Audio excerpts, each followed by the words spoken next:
Hello friends, मेरा नाम जसप्रीत कौर है। मैं क्लिनिकल साइकोलॉजिस्ट, प्री और पोस्ट मैरिज कंसल्टेंट भी हूँ। आज इस वीडियो में हम डिस्कस करेंगे कैसे हम प्री मैरिटल कंसल्टेशन की माध्यम से त्योहारों को लेके पूरी क्लैरिटी ले सकते हैं। त्यौहार बहुत इंपॉर्टेंट होते हैं, आप बहुत ज़ील से तैयार होते हो, एक्साइटेड होते हो और शादी के बाद तो कुछ त्यौहार ही आप फर्स्ट टाइम सेलिब्रेट करते होते हो। अगर इस मोमेंट पे कुछ कन्फ्यूजन रह जाए, कुछ नाराज़गी रह जाए, वो नाराज़गी कैसे हो सकती है कि हाँ कुछ गिफ्टिंग की एक्सपेक्टेशन थी या कोई रिचुअल ऐसे होना तो वो नहीं हुआ, तो वो पूरा स्पिरिट ही ख़राब हो जाता है और वो पूरी लाइफ आपको याद रहता है कि हाँ उस त्यौहार पे, मेरे उस पहले त्यौहार पे ऐसे ऐसे करके चीज़ें हो गई थी। तो इसको क्यों ना हम पहले ही क्लैरिटी के माध्यम से सॉल्व कर लें। क्या क्या चीज़ें हम डिस्कस कर सकते हैं? पहले तो कि कौन कौन से फेस्टिवल्स एक्चुअली इम्पॉर्टेंट है और उसमें आप अपने डॉटर इन लॉ से क्या क्या एक्सपेक्ट करोगे कि वो छुट्टी ले या कैसे चीज़ें मैनेज होंगी, उस समय उन्हें क्या पहनना है, क्लोथिंग साड़ीज़ होनी चाहिए, सूट्स होने चाहिए, वेस्टर्न या थोड़ा कुछ कॉम्बिनेशन करके भी काम चल सकता है।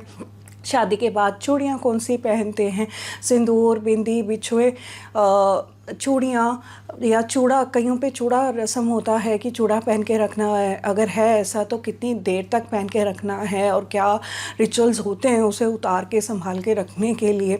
ठीक है, ये सब चीज़ें ना एरिया स्पेसिफिक भी हो जाती है और कई बार हम सेम कम्युनिटी में शादी करते हैं लेकिन एरिया क्योंकि अलग हुआ है, मे बी आप यूपी से हो और शादी आपकी पंजाब में हो रही है या राजस्थान में हो रही है, तो उसमें भी बहुत सारी चीज़ें अंतर आ जाती हैं।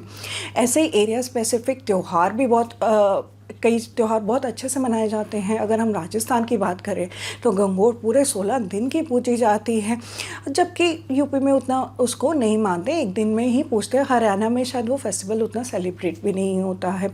बिहार की छठ पूजा बहुत इम्पॉर्टेंट है ना। तो ये सब चीज़ें हम पहले ही बात कर लेते हैं कि पूरे साल में कौन कौन से ऐसे फेस्टिवल्स हैं जो बहुत इम्पॉर्टेंट है, जिसमें एक्सपेक्टेशन रहेगी कि लड़की के घर से कुछ गिफ्टिंग आए तो क्या क्या उसमें चाहिए और किस किस को मानना है। जैसे सास ससुर, अगर जेठ जेठानी है या कोई सिबलिंग्स हैं, उनके बच्चे हैं, तो किस किस को मानना, आपके यहाँ पे क्या ट्रेडिशन चलता है कि किस किस को कितना मानते हैं। इसके साथ ही पूरे साल के फेस्टिवल्स में कितनी फास्टिंग करनी है। फास्टिंग जैसे कि मेनली क्या हो जाती है, चौथ की फास्टिंग हो जाती है या कहीं पे जन्माष्टमी की भी फास्टिंग होती है, महाशिवरात्रि की फास्टिंग होती है, होली के रिलेटेड फास्टिंग होती है। तो ये फास्टिंग के क्या रिचुअल्स हैं। कोई अगर बिल्कुल ही जिसमें पानी भी नहीं लेना होता, निर्जला व्रत जिसे कहते हैं, वैसा है, या आप फ्रूट्स ले सकते हो। अगर यही फास्ट को उद्यापन का क्या आपका ट्रेडिशन रहता है कि आप किस ईयर में कैसे उद्यापन करते हो इन सब चीज़ों का, तो ये सब चीज़ें हम पहले ही बैठ के डिस्कस कर लेते हैं ताकि बाद में नाराज़गी ना रहे।